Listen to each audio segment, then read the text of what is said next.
Hello, Nintendo Wii here, welcome back to RetroBreak. Tetris has had an amazing few years, from Puyo Tetris in 2017 on the Switch, to Tetris Effect, my favourite game of last year, and going into 2019 with the incredibly addictive Tetris 99. So I've decided in this episode to take a look back over some of my favourite retro Tetris games.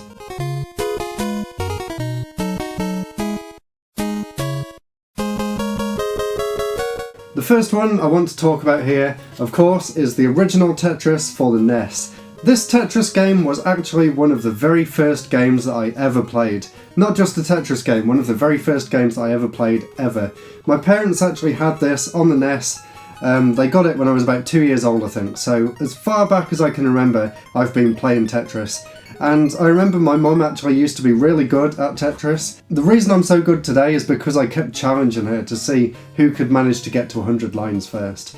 Of course today I can get well over 100 lines easily, but this game still holds a very special place in my heart, so really, I absolutely love the original Tetris on the NES. There was a really big controversy around the release of the original Tetris on the NES, the Game Boy, and the Famicom that I've got here as well. The BBC actually did a really interesting documentary with the creator of Tetris way back in about 2005, I think. The entire documentary is available to view on YouTube, so I'll put a link in the description so you can go and watch it. It's really fascinating. I was actually planning on doing a video about Alexei Pajitnov, but there's just so much out there already that I don't think I could actually add anything to the conversation, so I'll put a link in the description to a few of the really interesting videos that I've found on the topic. But yeah, I still hold the original NES Tetris in very high regard, and it's really cool today to see the NES Tetris game being used in competitions and tournaments around the world. There was a really cool Tetris World Championships that I really loved watching, and they played this version here.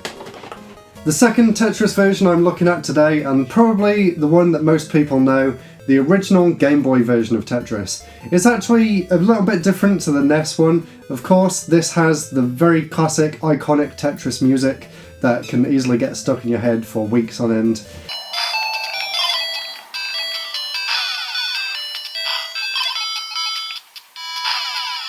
A lot of people played this because the original Game Boy actually came bundled with Tetris, and it still holds up really, really well today. It's probably the best way to experience classic Tetris in its most basic and fun and enjoyable form, really. It's really no frills, it's exactly what you'd want from a classic Tetris game. And now we're moving on to something a little bit more interesting, and believe it or not, one of my most played Tetris games. This is V-Tetris for the Virtual Boy. On the Virtual Boy, there are actually two different Tetris games. Considering the system had a very, very short lifespan, it's pretty incredible that there was two different Tetris games for the system. This one is as original Tetris as you can get. It's very basic. It doesn't really use a lot of the Virtual Boy's capabilities. There's two things that I really love about this version though. Number one is it's incredibly immersive. Sitting there with the Virtual Boy right up in your face, there's nothing else you can see apart from Tetris. Which is one of the reasons why I love Tetris Effect so much on the PlayStation VR. So I was very lucky to have this with my Virtual Boy, and I know it's probably bad and I probably could have gone blind, but I did play it for hours on end, non-stop. Another thing I really love about this version of Tetris is the music. It has, in my opinion, the best music out of any Tetris game. It doesn't have the original Russian soundtrack like the NES and the Game Boy one did. This one actually has some really catchy music, and it definitely shows off the sound chip for the Virtual Boy. It's a really cool version of Tetris.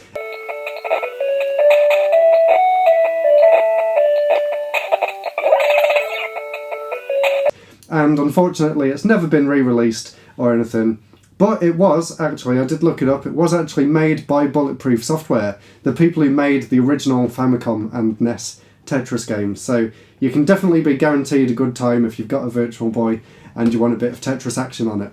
Now, the next one we're looking at here is a really interesting Tetris game. This one is called Tetris Plus. And as well as the original Tetris mode, the normal marathon mode that you'd expect from Tetris, the main reason I love this game is the additional puzzle mode that it comes with. There's a few different versions of it. I've got this version here on the Sega Saturn. It was also released on the PS1, which I can't get to because it's down there somewhere. And it was also released on the original Game Boy, so To be honest, even though I put the original Game Boy game in the list, I would probably say you'll actually get more enjoyment from Tetris Plus on the original Game Boy. But as I was saying, the main reason I love this game so much is the puzzle mode. You have to try and get this explorer guy here, you have to try and get him to the bottom of the level. He's sort of stuck above some Tetris blocks, and you just have to get rid of all the lines and make him escape the tomb that he's in and move on to the next one. It's incredibly addictive. You wouldn't really think it looking at it, but you could easily spend hours doing it. And the great thing is, with the console versions, the whole game is playable in multiplayer. But it's not the sort of multiplayer where you're sort of battling one person and the other. It's more of a relaxing style of multiplayer where you both have your individual game screens and you can play it at the same time.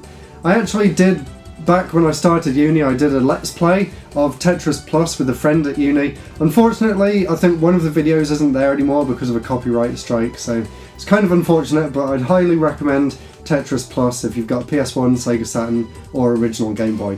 One of my all-time favourite versions.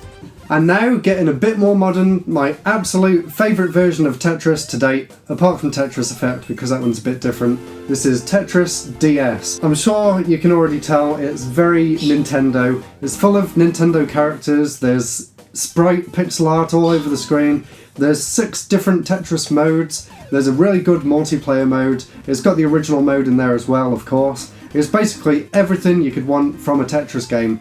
Plus it has some of the more modern Tetris enhancements which the other games that I've shown don't have, such as having the shadow of the Tetris block at the bottom so you know where it's going to line up before you actually see it drop.